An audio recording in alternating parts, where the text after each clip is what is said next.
Agriculture Minister Zulfikar Mustafa Saturday led a delegation headed by the President of the 78th session of the United Nations General Assembly, Ambassador Dennis Francis, on a visit to the National Agricultural Research and Extension Institute at Monrepo, East Coast Demerara, for a first-hand look at some of the transformative agricultural projects now underway. The visiting UN delegation were shown the tissue culture and soil testing laboratories, the Mangrove Center, the Agriculture Innovative and Entrepreneurship Program AIEP, and the Victoria Green Hydroponic Farm. In his conversations with the delegation, Minister Mustafa shared that government has invested heavily in promoting and sustaining agricultural development in Guyana, and that special emphasis is being placed on initiatives supporting technological advancement to increase youth involvement in Guyana's new and existing agricultural programs. We have a good system here, and I think that a number of Caribbean countries have been coming, a number of ministers have been coming to see what we are doing, how they could replicate it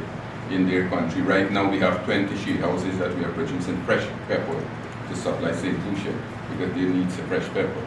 And also we send our technical people to help them to build their sheet houses so that they can move into these crops. Right, so a number of Caribbean countries we are sending our technical personnel to assist, but at the same time we are bringing their people to train them in Guyana so that they can build capacity. During the tour of the AIEP project, the ambassador and his delegation were told of a new project that is set to involve differently abled youths in smart agriculture. Now we have a new program where we'll be focusing with youths with disability.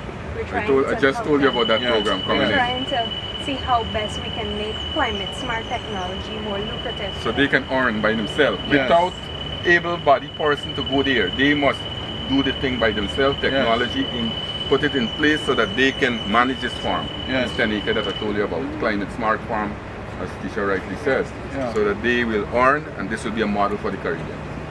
We're working with ICA, we already cleared the land, we're getting funding started, and we very shortly, the consultant already came and looked at the areas, so to start over. That is very avant-garde. Globally, that is very avant-garde. And also we are building a center of excellence. Right? The Guyana School of Agriculture now, we are refurbishing to build a center of excellence. And also we are building a situation room where we'll have real-time data, not only for Guyana but the entire Caribbean. So that situation room can tell you exactly what is happening in Berbice, another part in Guyana, or what is happening in Trinidad. So we can give information to Trinidad and say that, look, you have something here, they'll better condition in another 2-3 weeks will be this type, you should prepare for it. Things like that. Right, so the situation room, ICA is helping us too. So we're building a kind of capacity in Guyana that we can produce a lot, as I told you, and we are now in the phase of constructing a food hub.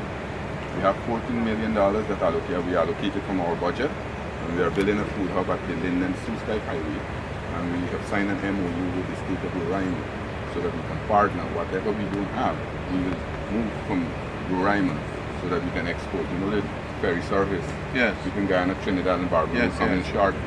So we have to have produced to sell for the Caribbean. So all those things we are working on. Now, what about private sector involvement? Very much, very, very much. We are working very closely. They have been involved. The Guyana Manufacturing and Services Association, the Chamber of Commerce's, all have been working very closely with them. We have involved them directly because every year we are having an agri-investment expo. For the last 2 years we have had 2.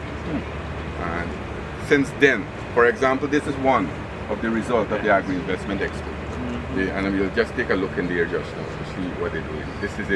That is a hydroponic farm. And we are doing 3 out of those farms in Guyana, one in Region 2, Region 10, and Region 5. Same capacity. And within 12 weeks, you can get any crops that you want.